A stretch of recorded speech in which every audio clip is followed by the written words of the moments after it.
What's up, everybody? What's up, everybody? Like, share, hit the bell notification when you subscribe. Put a comment in the comment section if you can. You know, I had a comment on one of my videos that somebody make a comment that why is always racism with y'all? Why do black people always call out racism? I didn't respond to it because I thought it was an idiotic comment because we have a lot of white people always say, why is only racism with y'all? And it's racism with us. First of all, that's your favorite word because y'all don't have to experience it the way black people experience it. But it's racism soon I walk out the door of my house.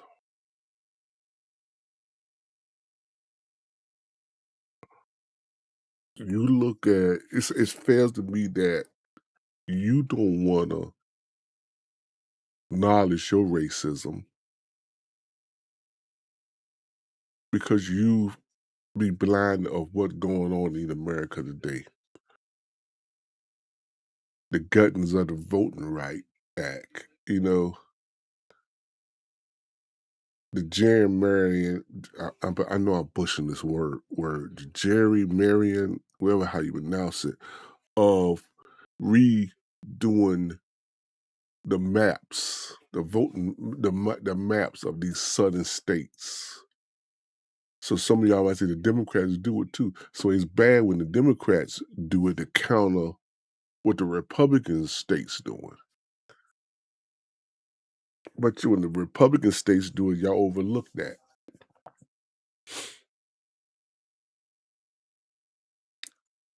The laws that they trying to take away or trying to put in, that's go against black people. Rewriting history, trying to take the textbooks away, anything about slavery stuff. What do you think? That's what it is, but racism. I want y'all to listen to this video and I'll come back. Of Haiti decided that they had had fucking enough, and they started organizing and started a revolution against their enslavers. And even though it took over a decade to complete, by 1804 they had fought for their independence. The enslaved had taken over the enslavers, and the country was now theirs. And this, of course, scared the living shit out of all white people who either owned slaves or were advocates of slavery in the United States. Slave boats were being overtaken by those that were captured to bring to the United States and rerouted to other countries like Jamaica, for example. The enslaved people started fighting back, and they started fighting back violently. And that terrified this shit out of the white people in the South. So they started being like, okay, well, you know what? We're going to build like a dance hall for you, and we're going to build a chapel for you, and we're going to give you Sunday off to go to church, because if we give them these little things, they won't fight for anything. And while that did work in some cases, a lot of cases it didn't. The insurrections continued to go on. And this, what she just said about dance hall in churches and black people won't fight. This what racist white America do. When one time when black people was riled up, they would give us a bone to quiet down. They would give us something, to get us to calm down. And this is I don't know if y'all heard this before, but this was always, I say it a lot. When black people riled up and protest and start fighting for something, you have racist white America would give us something. Like give them niggas something so they can calm down. And now when black people's being quiet, we're not marching, we're not doing this right here now, it's kind of making racist white people afraid because they thinking, what's going on, why these niggas is not riled up, why they not marching, why they not doing this right here, so they're kind of afraid of that now. So in 1804, the enslaved overthrow the enslavers. And then what passes 4 years later in the United States? It was an act that prohibited slave ships from coming to the United States, not because they had a moral compass about it, but because they were afraid if the black population continued to increase, that they were going to have power. Now, back then, the population of the United States that was black was roughly about 14-15%, which is the same percentage that it is today.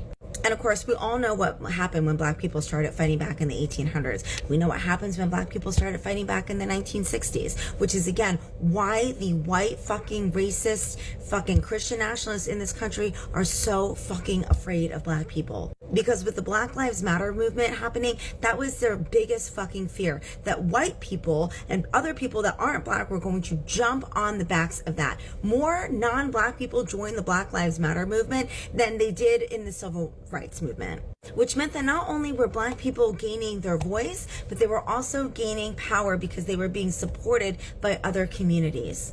And the white people today and their ancestors were always trying to segregate black communities from other communities because, again, they did not want them joining forces and joining power to raise up the black voice. Because when the black voice gets raised up, other marginalized groups get raised up too. The civil rights movement was opened the door to the women's movement. I'm not saying that the women's movement didn't exist before the civil rights movement, but they both existed for a really fucking long time. And there was So number one thing is like this right here. When black people did fight for whatever rights there was, civil rights movement, voting rights movement, it was for everybody. Look what the civil rights movement had done. It opened up the door for every other race to come here. Asian, Hispanics, Mexicans, you name it. It opened up the door.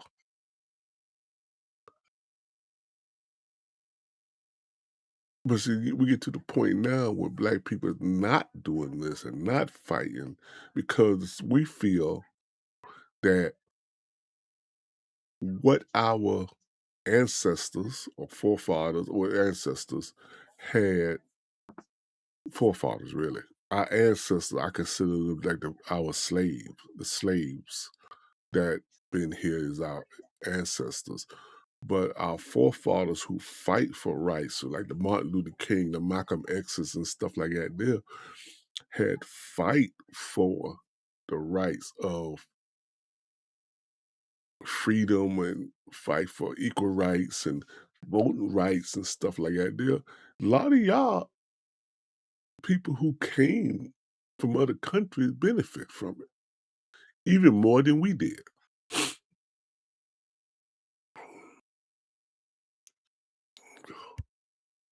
still groups that tried to pit women against black people and black people against women because they've always tried to pit us against each other. And that's why we're seeing this redistricting shit right now, because they are fucking terrified of black voices. They are afraid of black power. The same thing that they were afraid of in 1808 is the same thing that they're fucking afraid of now. And that does go across the board with immigration as well, by the way, because again, they stopped Chinese immigrants from coming here. The Chinese Exclusion Act, because they were afraid that there were too many Chinese people here and that they also would get power and start demanding certain rights. This is a trend that we have seen over and over in history. There might be variances in the tactic, but the goal is always the same: to silence anybody that is not a white Christian nationalist male.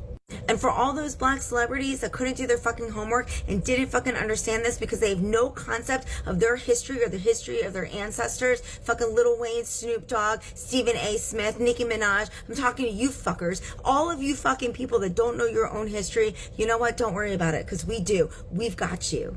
Because people like me. And that's the thing I want to say about that is you're right. The black celebrities now that's coming out saying any stupid false stuff. They don't understand their history. They don't know it. They don't read, especially Stephen A. Smith. He just runs out the mountain, say whatever it is. And and everything he say is wrong. It shows that he don't understand because you know what it is? He's that tool for white supremacy. You have Lil Wayne, Nicki Minaj, all of them. They are a tool for white supremacy. Malcolm X said it in the 60s, when the white man come to the black community, they come to the athletes, they come to the stars, they come to the celebrities and sit them down. And then they come back to the black community and say, "Oh, he's all right. He trying to do this. He trying to do that." Because what they do, white supremacy, get, learn what they want, what they need. Give them what they want. Give them what they need. These celebrities, and these celebrities try to come to the black community to come there and be a tool for the white man. Me who are not black, I've been reading up on this shit. Every single moment in history that this shit went down, people fought and they won. And we are going to fight and we are going to win this too. Just like I said, I don't want to go too long on that, but that's right, bro. You know, but it's not black people got to fight. We can't save a hope. We can't save America. We tired of trying to save America. We tired of trying to fight everybody, fight for everybody. Because when a push comes to shove, push come, y'all always turn y'all back on us in the black community. So it take people like her. It take other races. It take especially white people to fight. So all this gerrymandering and all these, they trying to redo the map. It don't mean nothing if you go out and vote. Go out and vote. It don't mean a thing. You go out and vote, and you vote these white nationalist Republicans out of here. You vote these racist jokers out of office. You see what the Republican Party doing.